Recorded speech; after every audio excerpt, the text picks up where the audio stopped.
Good evening, Miss. Okay, now let me instruct you certain things before I go. The most important thing, children, is during my lecture, I don't want anybody talking. Whenever I ask you any question, you feel free to answer it one after the other. Okay, take a time. If somebody is saying anything, you wait until that person finishes. Okay, and then because unless and until one person is stopping, the other cannot listen to that person, right? So you have to maintain this during my lecture. Okay. Otherwise, I want a liveliness in my lecture, so I'm not muting you all. I'm keeping you all free to unmute yourself. Is because I want liveliness. I want you to question me. If you do, at all you have any queries, you can ask me to pause and repeat it. Okay. So we are now about to start with the lecture. Nobody creates any kind of disturbance, because if I find that child, I'll not admit that child for the next class. Okay. So better behave yourself during the lecture. So let's go ahead, children. Children, you remember yesterday I've also given some PDF I've sent you all, right? You remember yesterday's PDF? Yes, Miss. Okay. So you must have gone through the PDF. The PDF completely was not taught to you yesterday. I was unable to finish that. Yeah. So we are now starting with the concept. Okay. So I'm stopping my video. You won't be able to see my video anymore. You have to focus on the screen. Okay. Now, Okay. this I'm going to my actual slide, where I have stopped.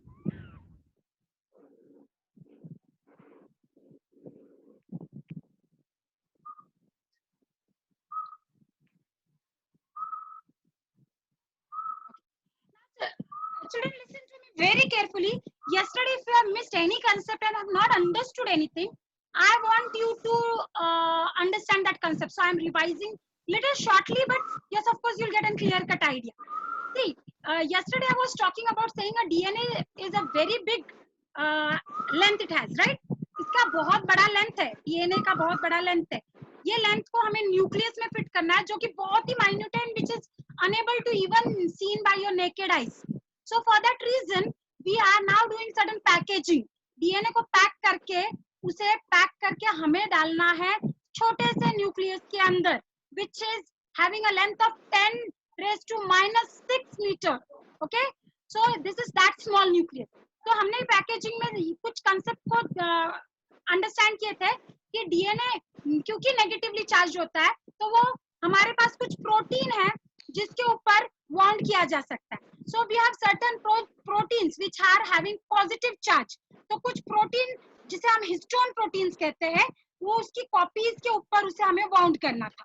तो जिससे positive और negative ये charges एक दूसरे को अडा करके एक साथ रहते हैं.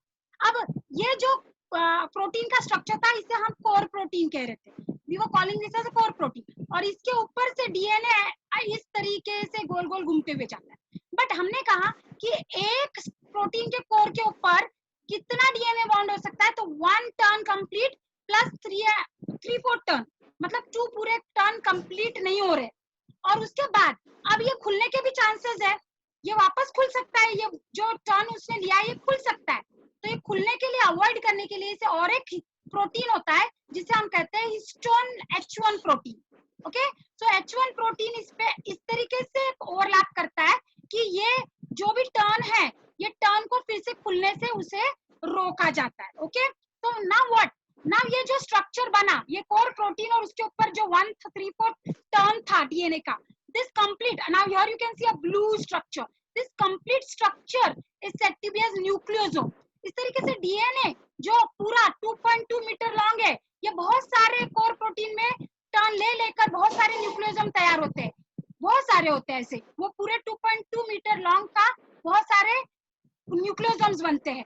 अब होता ऐसा है कि ये न्यूक्लियोसोम ओम के स्ट्रक्चर, डीएनए अभी भी छोटा नहीं हुआ है. यस, ऑफ कोर्स उसका लेंथ थोड़ा छोटा हो चुका है, बट उसको और ज्यादा भी आगे छोटा करना है. ये अभी भी न्यूक्लियस के अंदर फिट नहीं हो सकता है. तो मैं एक स्लाइड आपके सामने रखना चाहती हूँ. Okay. Now, children,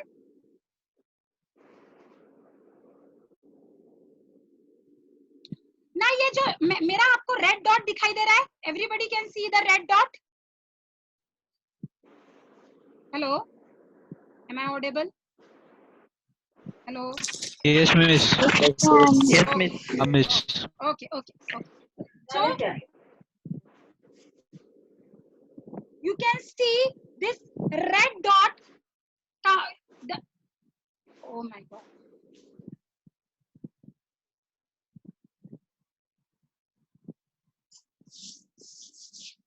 You can see this red dot, children. Can you see the red dot? Please reply. Yes. Okay. very Yes. good. Okay, okay, okay. So now focus. मैंने कहा कि न्यूक्लियोसोम तो बन चुके हैं, न्यूक्लियोसोम बन चुके हैं, बट न्यूक्लियोसोम बनने के बाद 2 nm जो डायमीटर है, ये 2.2 अप्रॉक्स वी कैन से, ये 10 nm का बन चुका है, न्यूक्लियोसोम फाइबर बन चुका है. अब इसे और ज्यादा सुपर कॉइलिंग होती है, मतलब ये और अपने आप में कॉइल करते जाता है और सोलोनॉइड फाइबर बनाता है. अब ये सोलोनॉइड फाइबर क्या होता है? तो बहुत सिंपल सी चीज है चिल्ड्रन. यस्टरडे मैंने आपको कहा था कि अपने ओल्ड टेलीफोनिक कॉर्ड जो थी उसका जैसे स्ट्रक्चर बनेगा, मतलब न्यूक्लियोसोम का स्ट्रक्चर और अपने आप में कॉइल करते रहेगा और वो सोलोनॉइड फाइबर में कन्वर्ट हो जाएगा जिसका लेंथ होगा 30 nm. अब ये और अपने आप में सुपर कॉइलिंग करेगा और वो क्रोमेटिन फाइबर में कन्वर्ट हो जाएगा जो कि 200 nm का बन जाएगा. अब ये लास्टली क्रोमेटिड में कन्वर्ट हो जाता है. What is chromatid? आपको के सामने यहाँ पे आप देख रहे हो कि ये एक जो क्रोमोसोम का एक से फाइबर दिखाई दे रहा है, ये एक, इसे हम कहते हैं क्रोमेटिड. और ये जब डुप्लीकेट हो जाता है तो ये स्ट्रक्चर डेवलप होता है, सिस्टर क्रोमेटिड जब बन जाते हैं, comes together, so these are called as chromosome. तो ये एक स्ट्रक्चर इज क्रोमेटिड जिसका लेंथ कितना है? 700 nm. और डबल होने पे वो बन जाएगा कितना? Can anybody tell me? अगर मैंने क्रोमेटिड को 700 nm कहा तो क्रोमोसोम कितना लेंथ बन जाएगा? 1400. 14 कैसे बेटा? 700 का डबल कितना होता है? 700 का डबल कितना होता है? 1400. Very good. तो अगर ये 1400. अभी ये है ना, ये एक 700 है, तो इसका डबल कितना होगा? 1400 nm. बट ये nm में है, मतलब इसकी साइज कम हो रही है. ओके, बिकॉज ये कंडेंस होते जा रहा है, it is going getting on condensing. तो डीएनए अब कंडेंस होके क्रोमोसोम में कन्वर्ट हो चुका है, जो कि अभी आपके न्यूक्लियस के अंदर आसानी से फिट हो सकता है. I repeat, I said DNA बहुत लंबा था जो कि न्यूक्लियस में फिट नहीं हो रहा था, तो उसका लेंथ हमने रिड्यूस करने के लिए पैकेज किया. पैकेज के लिए हिस्टोन प्रोटीन यूज किए. हिस्टोन प्रोटीन के ऊपर जब डीएनए बॉन्ड हुआ उसका स्ट्रक्चर बन गया बीड ऑन द स्ट्रिंग, जिसका एक्चुअली न्यूक्लियोसोम फाइबर्स बन गए. न्यूक्लियोसोम फाइबर्स और जाके कंडेंस हो गए, सोलोनॉइड फाइबर बन गए. सोलोनॉइड फाइबर और कंडेंस होके क्रोमेटिन फाइबर हो गए. क्रोमेटिन फाइबर और कंडेंस हो गया, मतलब और जाकर सुपर कॉइलिंग हुआ और क्रोमेटिड में कन्वर्ट हो गया, और क्रोमेटिड और कंडेंस होके क्रोमोसोम बन गए. अब ये इतना छोटा स्ट्रक्चर न्यूक्लियस में आसानी से फिट हो सकता है. Okay, now coming back to my concept of previously what I was talking about. Okay, here, so this was what I was telling you कि किस तरीके से पैकेजिंग हो रहा है. तो पैकेजिंग के लिए कौन से प्रोटीन लगते हैं? I want the answer right now from you people. Packaging, DNA pack करने के लिए प्रोटीन कौन से लगते हैं is my question. Histone protein. Very good. Histone protein. Histone protein. Histone protein. हाँ, very good. Histone protein. Okay, fine. Stop. Okay, stop. Now histone protein में अब वो कोर प्रोटीन में कौन से प्रोटीन यूज कर रहा है? हिस्टोन प्रोटीन कौन से कोर प्रोटीन यूज कर रहा है? You can see the dot. H2A, 2A, H2B, H2A, 2B, yes, H3, 3 and H4, H4. 3 and H4. Yes, ये इसके एक का डबल कॉपी है चिल्ड्रन, एक का डबल कॉपी है. H2A का डबल कॉपी, H2B का डबल कॉपी, H3 का डबल कॉपी एंड H4 का भी डबल कॉपी. तो ये कोर बन गया. अब स्टेबलाइज करने के लिए डीएनए को स्टेबलाइज करना है, मतलब डीएनए फिर से खुलना नहीं चाहिए. अब ये कोर के ऊपर जो डीएनए बॉन्ड हो गया है ये फिर से खुलना नहीं चाहिए. इसके लिए हिस्टोन कौन सा प्रोटीन यूज कर रहे हैं हम? कौन सा हिस्टोन प्रोटीन यूज कर रहे हैं हम? H1. Exactly, H1 it is histone. H1 histone. H1 histone. हाँ, very good. So this much is very clear to you all. बोलना नहीं चाहिए. ठीक है, अभी Yes, यहाँ ma'am. तक समझ में आया है Yes, सभी ma'am. को? अभी हम आगे के कंसेप्ट पे, मतलब हमें पैकेजिंग समझ में आया. अभी चिल्ड्रन, अब जब डीएनए पैक होता है तो कहीं कहीं वो ज्यादा कॉइलिंग करता है, कहीं कहीं वो लूज कॉइलिंग करता है. आप देख रहे हो इमेज में यहाँ पे, कहीं कहीं वो बहुत ज्यादा कॉइल कर रहा है, कहीं कहीं somewhere in some places it is not getting coiled that much. तो ये दो कंसेप्ट हमें रिवील करता है. डीएनए के दो कंसेप्ट हमें अभी न्यूली समझने कि डीएनए कैन हैव और एक्चुअली क्रोमैटिन नाउ, अभी क्योंकि ये कंडेंस हो चुका है तो ये क्रोमैटिन बन चुका है. अब क्रोमैटिन जब कंडेंसेशन होता है तो क्रोमैटिन बन गया है. तो क्रोमैटिन दो फॉर्म में होते हैं, एक होता है तो हेट्रोक्रोमैटिन और दूसरा होता है तो euchromatin. Okay, do not repeat when I am not asking. Do not repeat when I am not asking. When I ask you question, please answer because that becomes a chaos. Heterochromatiन मतलब जहाँ पे बहुत ज्यादा कॉइलिंग हुई है, euchromatin and जहाँ पे ज्यादा कॉइलिंग नहीं है. मतलब क्रोमैटिन के भी पार्ट्स होते हैं, अलग अलग जगह पे वो अलग अलग दिखाई देता है. ओके, नाउ हम देखते हैं कि ये यूक्रोमैटिन और हेट्रोक्रोमैटिन एक्चुअली होता क्या है. ओके, तो उसके लिए हम आगे की स्लाइड पे बढ़ रहे हैं. Okay. Now you can see difference between euchromatin and heterochromatin in front of.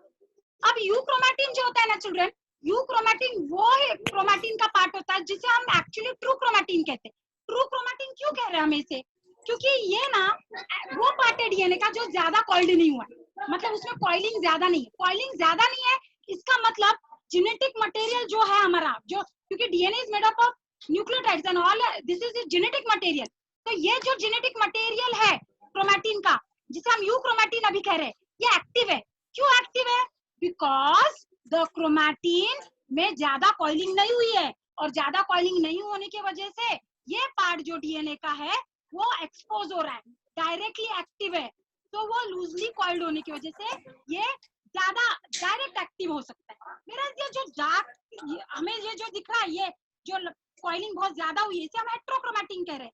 Heterochromatin जो होता है इसे हम फॉल्स क्रोमैटिन भी कहते हैं. क्या कहते हैं? False chromatin.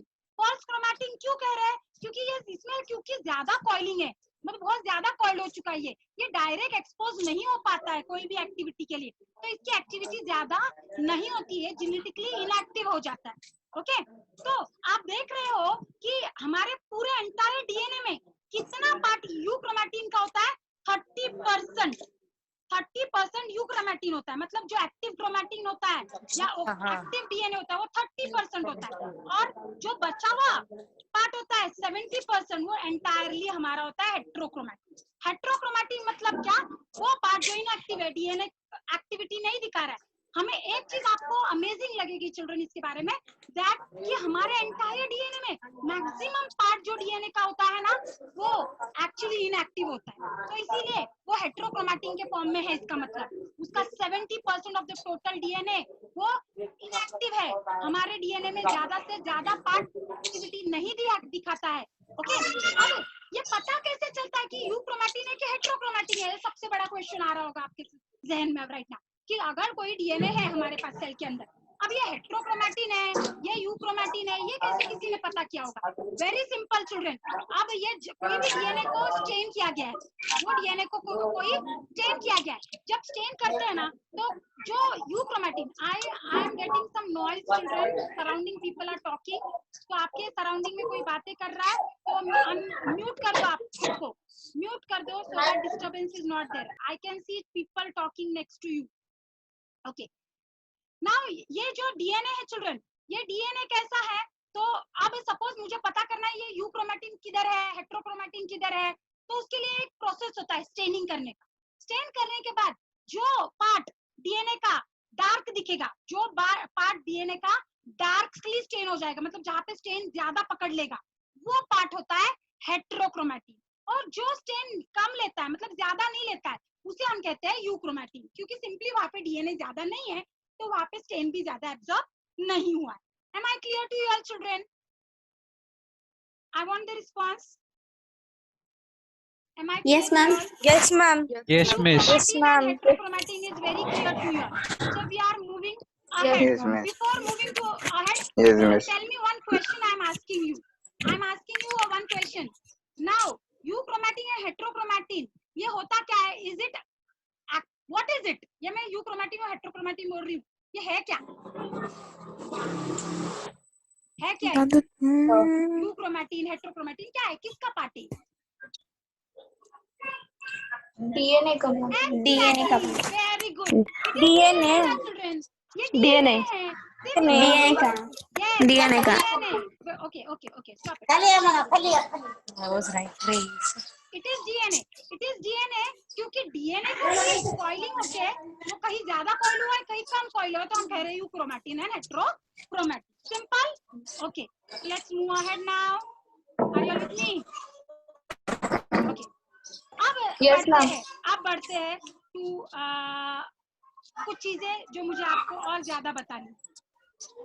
अब जब तक पैकेजिंग हो रहा है चिल्ड्रन, जब तक पैकेजिंग हो रहा था, मतलब जैसे कि simple DNA thread like structure था, उसको क्रोमोसोम में कन्वर्ट करना, तो क्रोमोसोम बनने तक हमने जो प्रोटीन का मदद लिया या what protein we used was a histone protein, मतलब we used histone protein for packaging. Histone protein. Yes. But after chromatin, उसके बाद जब पैकेजिंग खत्म होता है तब उसके बाद जो भी उसे प्रोटीन की जरूरत लगती है उसे हम कहते हैं non histone protein. Okay, is that clear? After chromatin is Protein, हाँ. आफ्टर क्रोमैटिन इज फॉर्म्ड, उसके बाद हमें जो भी प्रोटीन यूज करते हैं हम उसे हम नॉन हिस्टोन प्रोटीन कहते हैं. नीट में अक्सर क्वेश्चन पूछा जाता है which are the protein used during packaging, तो हमें बताना है histone protein. And after chromatins get formed, then we have to say it is non-histone. Okay, so this we should be very. आपको जो फोकस करना है तो ये सारे जो मैंने नंबर्स लिखे हैं यहाँ पे, डीएनए की लेंथ, फिर न्यूक्लियोसोम फाइबर की लेंथ, सोलेनॉइड की लेंथ, क्रोमैटिड फाइबर की लेंथ, क्रोमेटिड की लेंथ, क्रोमोसोम की लेंथ, ये सारे आपको याद होने जरूरी है. ओके, तो सुपर कॉइलिंग इस तरीके से होता है. तो अगर आपको सिंपली क्वेश्चन थ्योरेटिकली पूछा जाता है एक्सप्लेन पैकेजिंग, तो आप इसके पहले वाला पार्ट समझाओगे जहाँ पे न्यूक्लियोसोम पहले बनेगा, फिर nucleosome Beed on the string structure आप एक्सप्लेन करोगे जहाँ histone fibre core, histone protein core form करता है, उसके ऊपर डीएनए घूमता है, ये सब आप एक्सप्लेन करोगे. अब जब कोई बोलता है super coiling of the DNA बताओ, तो वो पार्ट को आप अटैच करके ये बताओगे कि न्यूक्लियोसोम फाइबर पहले बनता है, फिर सोलेनॉइड फाइबर में वो कन्वर्ट होता है, फिर क्रोमैटिन फाइबर में वो कन्वर्ट होता है, लेटर क्रोमैटिड में आता है और क्रोमैटिड से बन जाता है क्रोमोसोम. तो इस तरीके से न्यूक्लियस में वो आकर फिक्स होता है. Is that clear? Can you all unmute yourself and please come to me because I have certain questions for you right now. Yes, ma'am. Yes, ma'am. Okay. Yes, ma'am.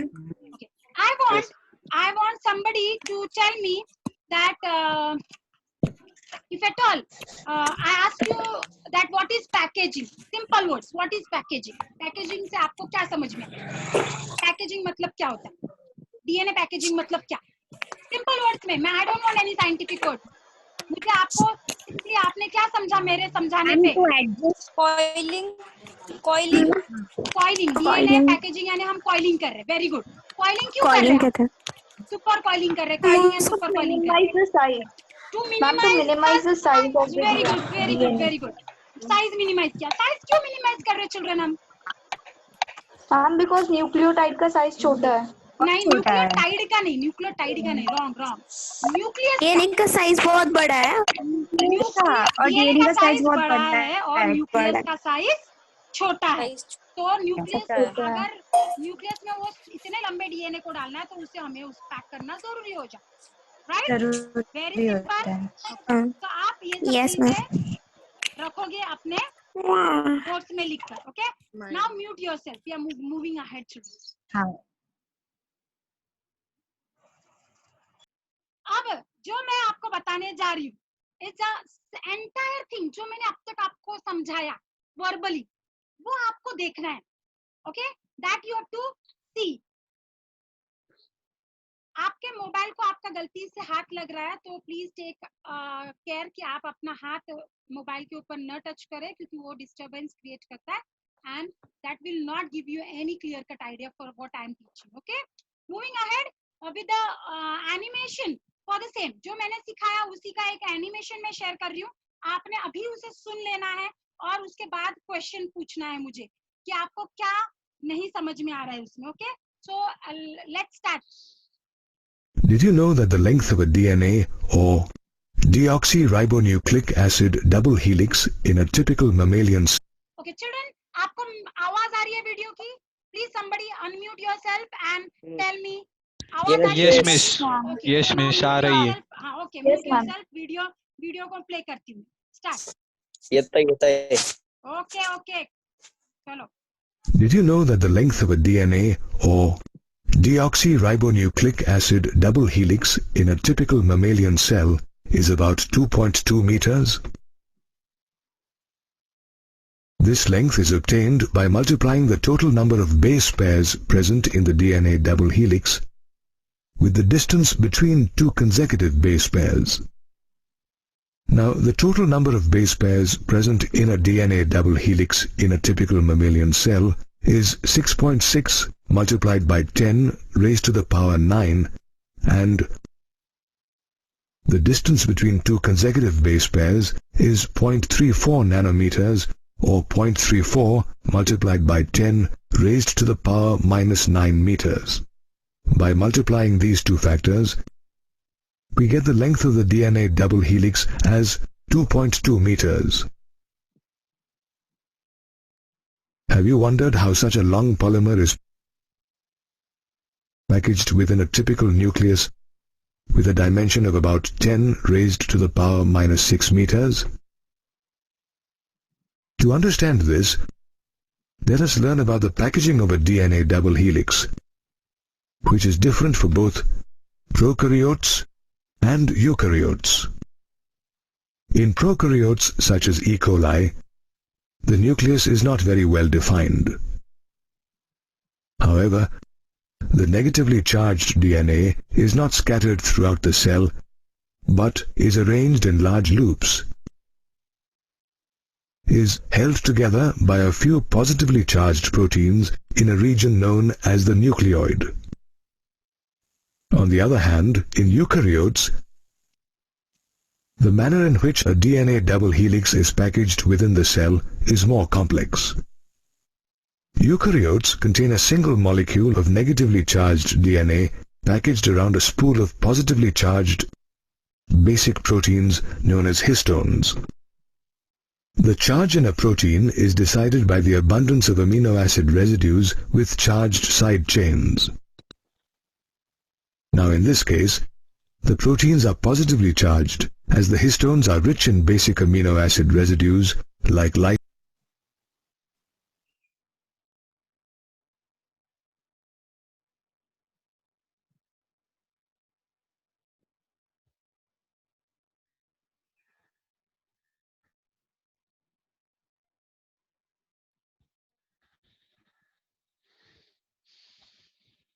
Just a minute, children, the video has stopped working, so I had to go back.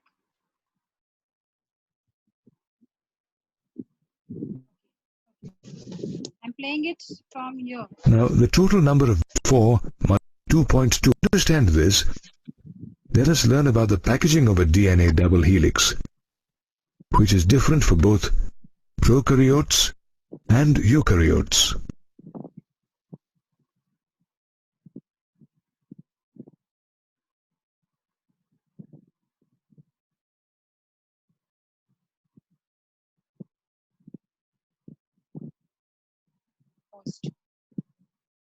In prokaryotes such as E. coli, the nucleus is not very well defined. However, the negatively charged DNA is not scattered throughout the cell, but is arranged in large loops, is held together by a few positively charged proteins in a region known as the nucleoid. On the other hand, in eukaryotes, the manner in which a DNA double helix is packaged within the cell is more complex. Eukaryotes contain a single molecule of negatively charged DNA packaged around a spool of positively charged basic proteins known as histones. The charge in a protein is decided by the abundance of amino acid residues with charged side chains. Now in this case, the proteins are positively charged as the histones are rich in basic amino acid residues like lysines and arginines, which carry positive charges in their side chains. Furthermore, the histones are arranged to form a unit of 8 molecules known as the histone octamer. Now around the positively charged octamer, a negatively charged DNA molecule is wrapped to form a structure known as the nucleosome, which is held in place by the H1 histone. A typical nucleosome has around 200 base pairs of DNA helix and Hello, children, now you can see there, these circles which are seen in this figure are histone protein का core. और ये DNA इस तरीके से bond कर रहा है. Can you see, children? Please reply. Yes. Yes, ma'am. So this is what I was speaking about nucleosome. मैं nucleosome बोल रही थी तो ये nucleosome है.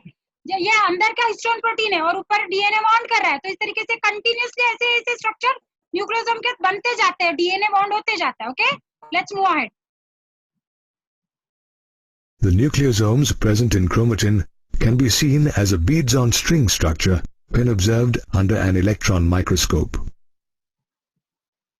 It is the nucleosomes that make up the repeating unit in chromatin, the thread-like bodies present in nucleus.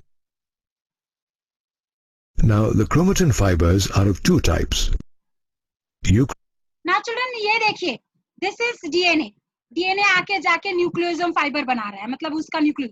अब वो और अपने आप को सुपर कॉइल कर रहा है, means it is forming like a wire. Okay, can you see solenoid structure. धीरे धीरे जाके वो क्रोमोसोम में convert. So this is what is how packaging taking place.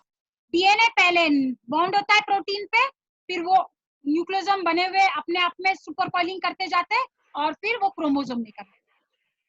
Chromatin and heterochromatin. In a typical nucleus, euchromatin fibers of 30 to 80 nanometers in diameter are loosely packed and stain light. On the other hand, heterochromatin fibers of about 300 nanometers in diameter are more densely packed and stain dark.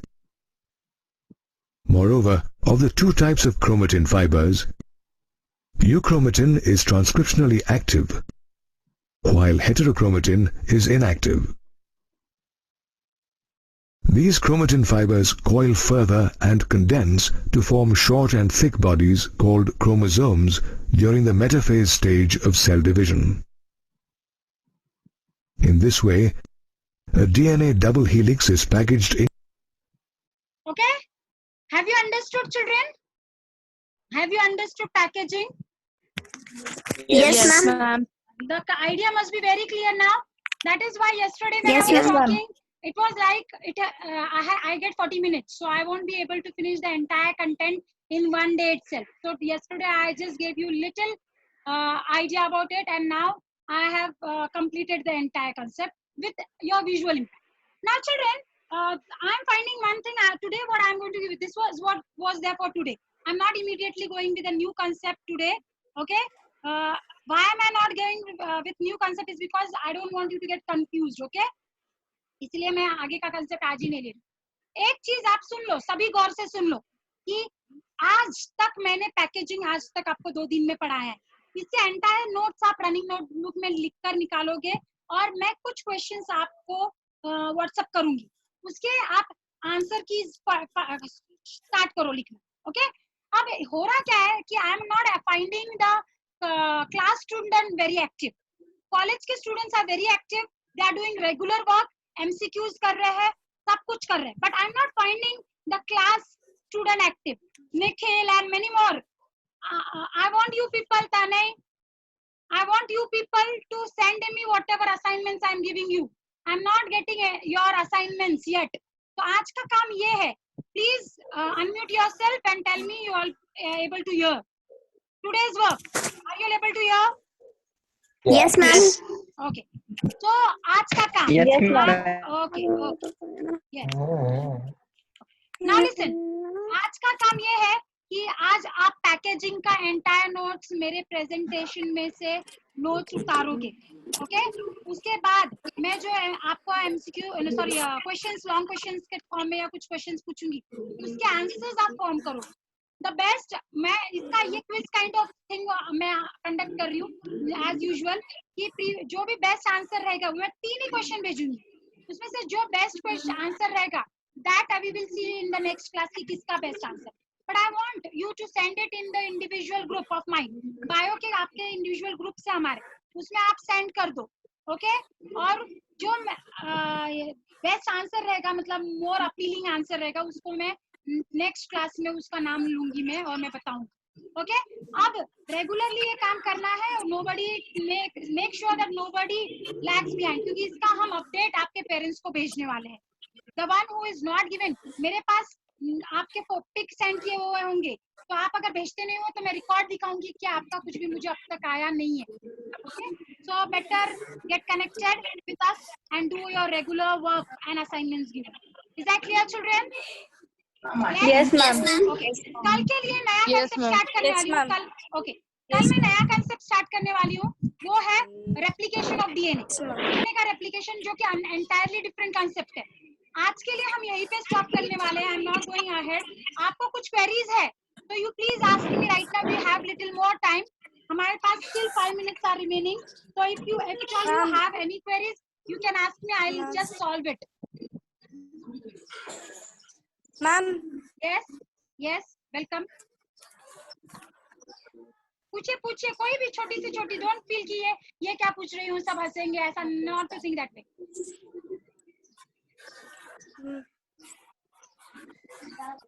Yes, somebody said madam right now. नहीं दे रहा है मुझे. Hello. I'll consider nobody has any queries then. Yes. सभी को पूरा समझ में आया? Yes. Ma'am. हाँ बोलिए. Histone octamer. हाँ बोलिए. उसके बारे में क्या बोल. I didn't understood that. Okay. Coming back. Ma'am, histone octamer. हाँ वही से एक्सप्लेन करती हूँ. histone octamer. Okay. This is what I was talking about histone octamer, right? See children, क्या होता है कि histone protein ये 4 histone protein है. H2A, H2B, H3 and H4. ये 4 प्रोटीन है क्योंकि उनके ऊपर चार्ज कौन सा होता है? Which charge it will have? Positive charge. इसके हर एक हिस्टोन प्रोटीन के 2 कॉपी एक साथ आते हैं.